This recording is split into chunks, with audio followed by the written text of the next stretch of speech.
बकर।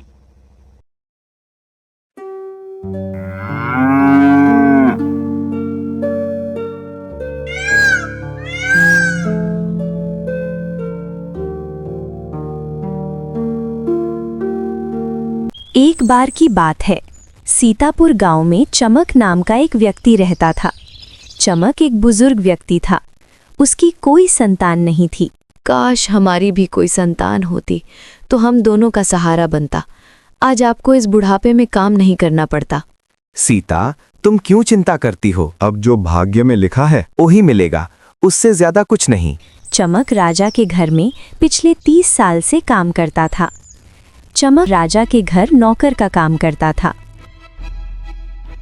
आओ आओ चमक काका, आपने हमारे परिवार की बहुत सेवा की है।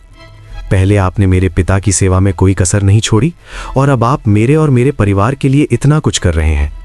आपका ये एहसान मैं और मेरा परिवार कभी नहीं भूलेंगे। अरे महाराज, आप ये कैसी बात कर रहे हो? ये तो मेरा फर्ज है। मेरा परिवार आपके परिवार के लिए सेवा करते आ रहा है। मैं तो बस अपने पिताजी के सिखाए बातों पर चल रहा हूँ। काका, फिर भी किसी के सिखाए बातों पर चलना बहुत बड़ी बात होती है। राजा घर में उसका बेटा सूरज, पत्नी सीला और चचेरा भाई मोहन और उसकी पत्नी सीमा रहती थी।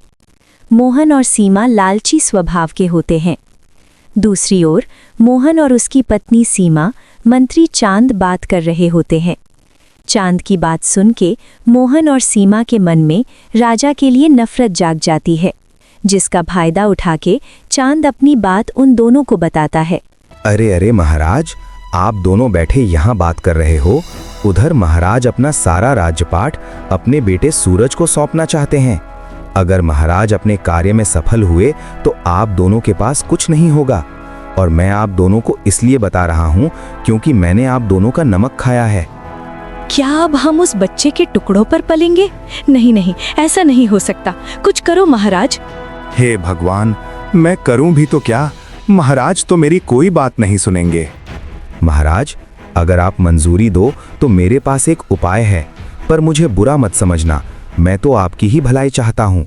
चांद दोनों को अपनी बात बताता है, जिसे सुन मोहन और सीमा दोनों खुश हो जाते हैं। अगले दिन राजा को हल्की खांसी आती है। भैया, आप बूढ़े हो रहे हो, आप अपने सेहत का ख्याल रखो। आओ आओ मोहन, कैसे आना हुआ? बस भैया, आपको मेरी फिक्र तो रहती नहीं है, सोचा मैं ही आपका हाल खबर ले लूं। मैं आपके लिए एक ऐसी जड़ी बूटी लाया हूं जिसे पीते ही आप बिल्कुल तंदुरुस्त हो जाएंगे। बस इसे सुबह के काढ़े में मिला के पीना है। ठीक है, तुम दिए बिना मानोगे नहीं। इसे तुम रसोई घर में रखवा देना। मोहन खुश हो जाता है और राजा रोज सुबह जड़ी बूटी के मसाले को काढ़े में मिला के पीने लगा। और कुछ दिनों बाद राजा की तबीयत खराब हो जाती है।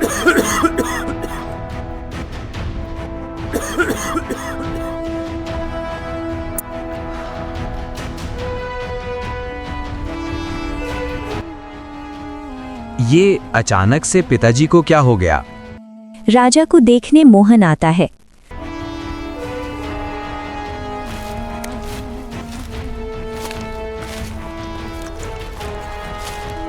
भैया, ये आपको क्या हो गया?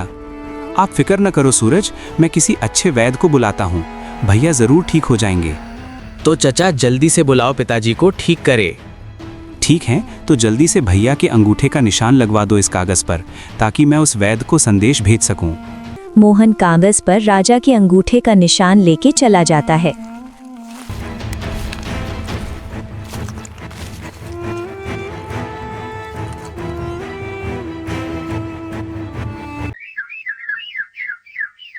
और अगली सुबह मोहन राजा के गैर हाजिरी में आसपास के सभी राजा को बुलाता है।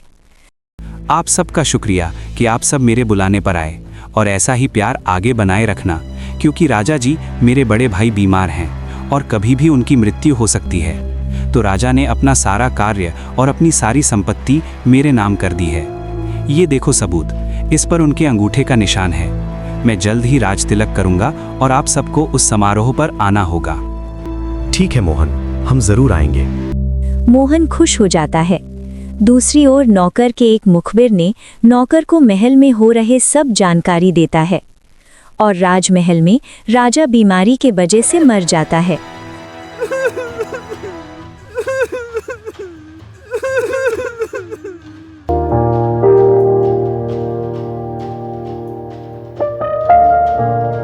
और राजा के मरने के बाद मोहन राजा के बेटे और रानी को महल से निकल जाने को कहता है। तो बेटा राजू, अब महाराज के मरने के बाद अब सारी संपत्ति मेरी हो गई है। ये देखो महाराज के अंगूठे का निशान। तो बेहतर होगा आप लोग मेरा महल छोड़ दें। चचा तो हो, पर तुम जैसा कमीना चचा ना हो। पर मालिक, ये तो गलत बात है। महाराज के जाने के बाद अब सभी संपत्ति सूरज महाराज का है। यही अगले महाराज हैं। चुप कर बूढ़े, तो भी निकल सबके साथ। और फिर तीनों महल से चले जाते।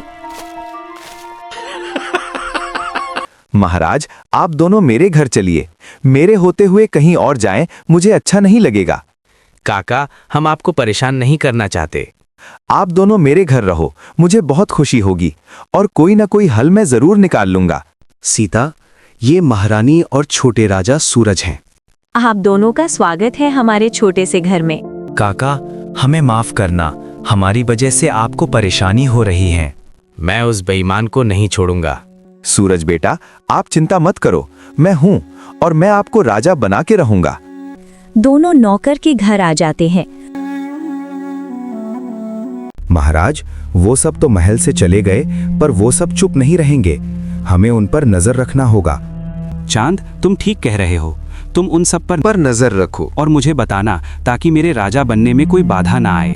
चमक का खबरी चमक को बता देता है। अगली सुबह चांद महल से गांव की ओर जाता है।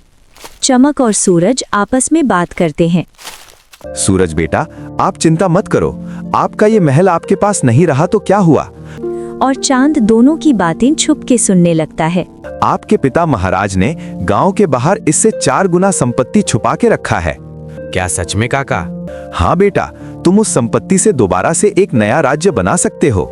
चमक की बात सुन चांद हैरान हो जाता है और झट से जाके मोहन और उसकी पत्नी सीमा को सारी बात बताता है, जिसे सुन दोनों हैरान हो जाते हैं।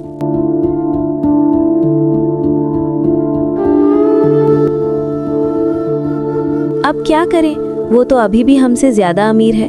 जैसा सोचा था वैसा कुछ नहीं हुआ। अब तो कुछ नहीं हो सकता।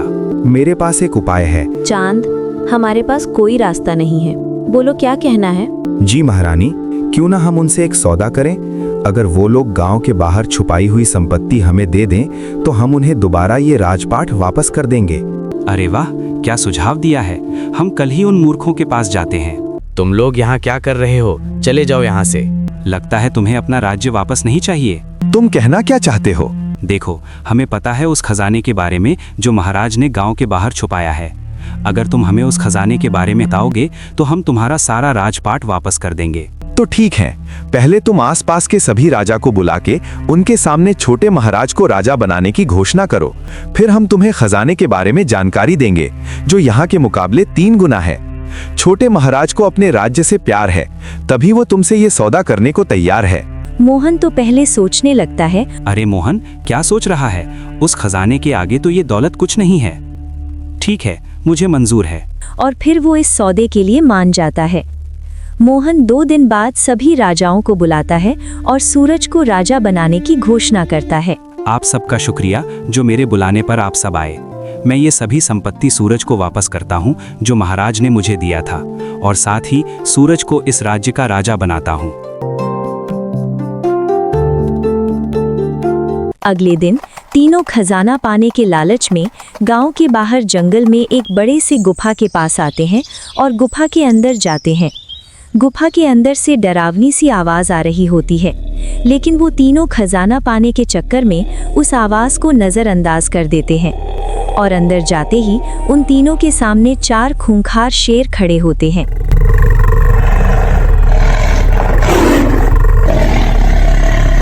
और उन तीनों को देखते ही शेर उन पर हमला कर देते हैं और वो तीनों खजाना पाने के लालच में मारे जाते हैं।